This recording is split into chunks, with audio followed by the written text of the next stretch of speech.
Well, here's the thing. Like, I'm a nobody. Okay, I understand that. I'm basically a nobody. My issue is that people like Anglin and Fuentes have gotten platformed, and I've been deplatformed everywhere. Everywhere I've been deplatformed or shadow banned, and I've been the most outspoken person against APAC, the ADL. The ADL really ruined my life. They basically sabotaged and purposely sabotaged my career, including the Stop Anti-Semitism people. They purposely went out of their way to sabotage me directly and shadow ban me everywhere. So I've interacted with this whole quote unquote anti-Semitism, which honestly I have nothing to. It's not the Jewish people. It's Israel. It's the country of Israel using Israeli people, and Jewish people like sock puppets in our country to get our government to do stuff, tugging on those hearts and strings and everything. And Americans are a very compassionate people. We are a very passionate people. This is something that most people from other countries don't really understand. And some countries have learned the hard way that when we get mad about something, we're serious. We're really serious. Like, we'll blow up your underground, under mountain bunker and hunt you down and find you wherever you're at and then dump your corpse into the ocean, kind of serious. We'll drop a pair of nukes on whatever cities we feel like that weekend, kind of serious. That's how passionate Americans tend to be. And we'll go into that whole discussion at one point.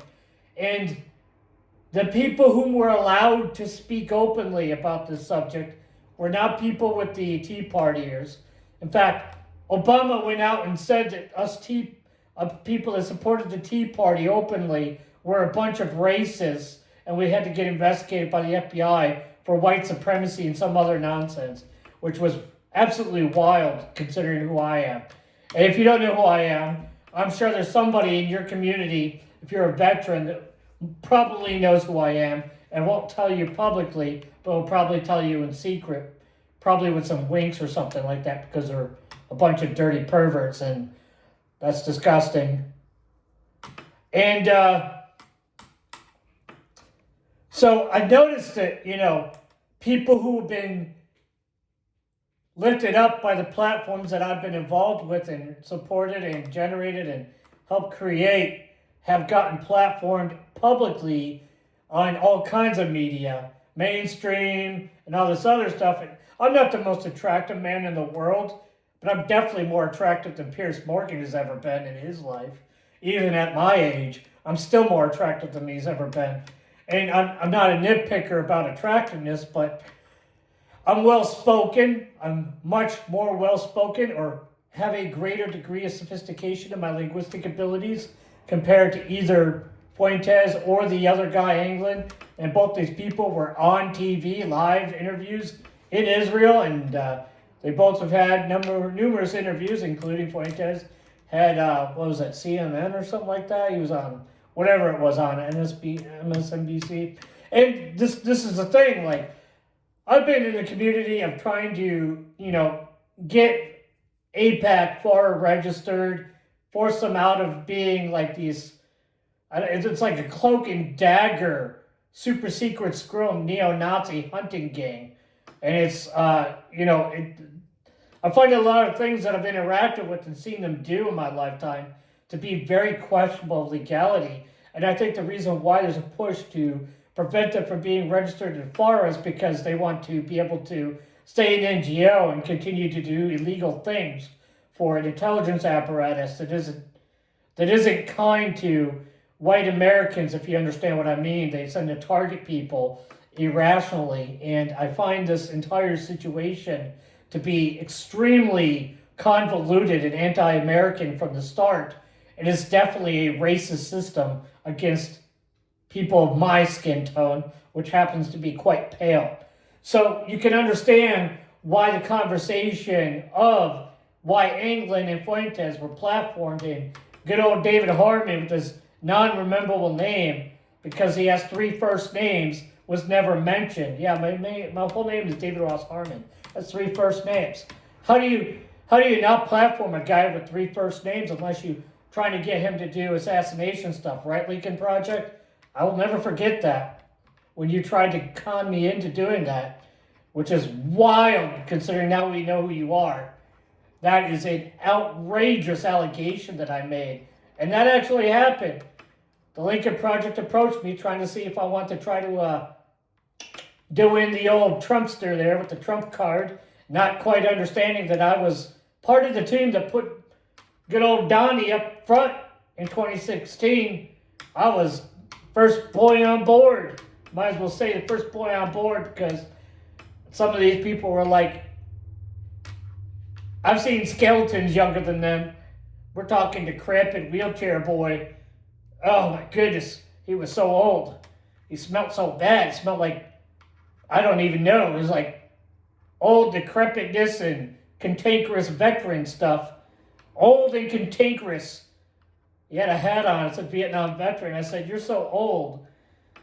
Oh my goodness. And then they tried setting me up with these ex-convicts, trying to get me to be friends with ex-convicts. I thought was wild because I don't have any felonies, and then I got framed for a bunch of stuff. That was even more wild because we were talking about that certain other organization doing illegal things, bribing people, lying about people in the public, lying to law enforcement and not being prosecuted and arrested for it.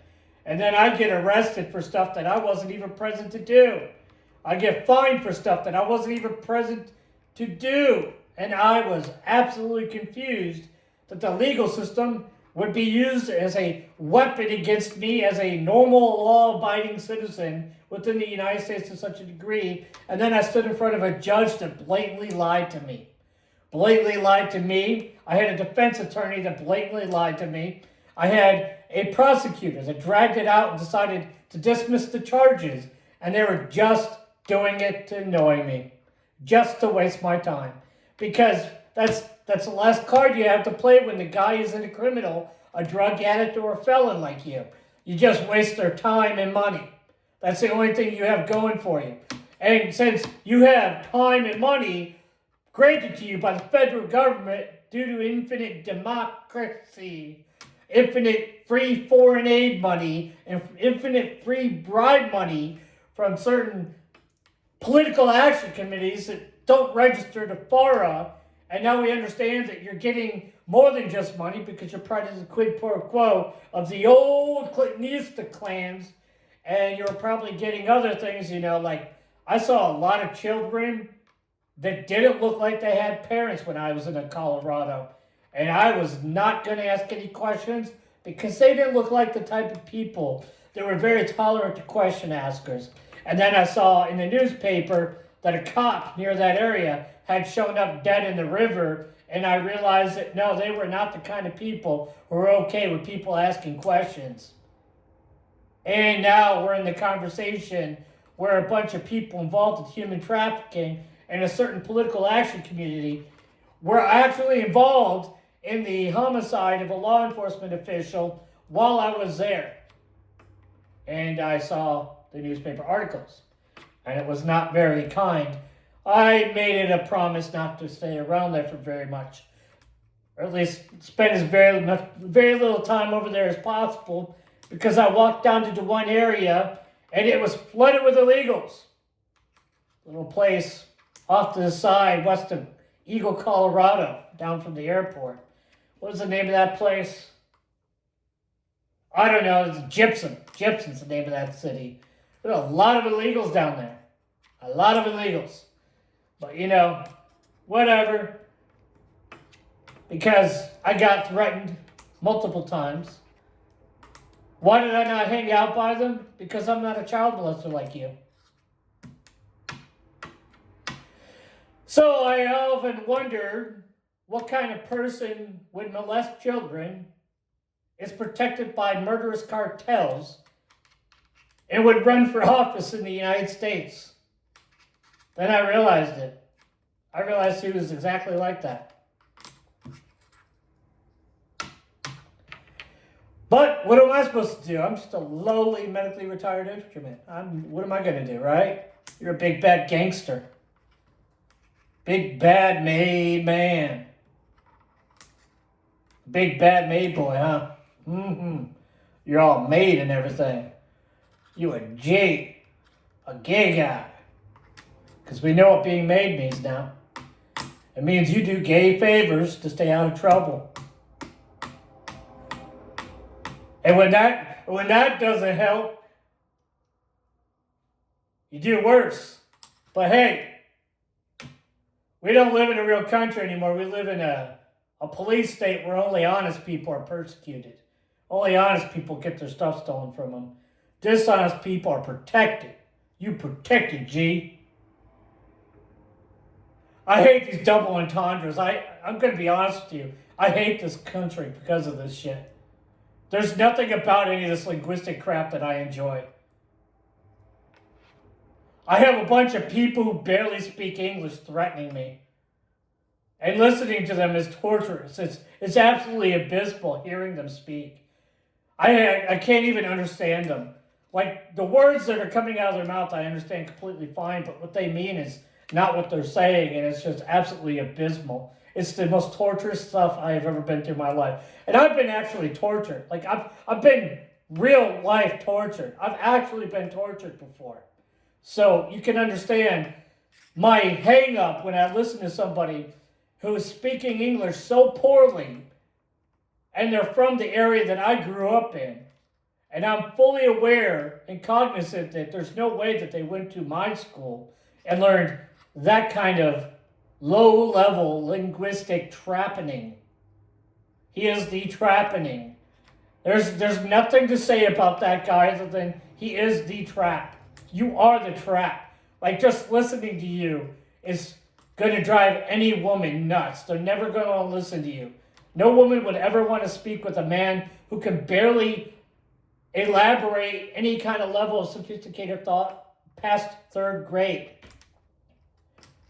Oh, so, yeah, obviously, I understand that you've been to prison before, and likely because of sexual assault, because no woman that I've ever met would want to be around a guy, or whatever you might think you are, that can not elaborate on any thoughts other than, a few seconds, and then call her a B word and tell her to get out, or call her a trick or something.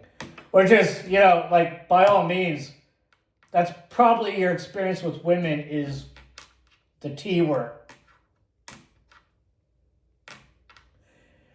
However, with all regards to the rest of civilized society, I'd like to thank you for listening this long. I apologize that I'm not getting on camera today. I just don't feel like, doing the whole thing and setting it all up and dealing with all that noise, and I apologize that it's in portrait mode, not landscape, because, I don't mow grass every day. But when I do, I really do. Anyways. So now you understand why I don't agree with any of this stuff. And if nobody listens to this, that's fine. It's on a database somewhere. I'm not going to cry. I don't want fans. I want people who can actually engage. I'm not looking to sell, butt plugs and stuff here. I have my own website. I don't need to sell stuff on YouTube.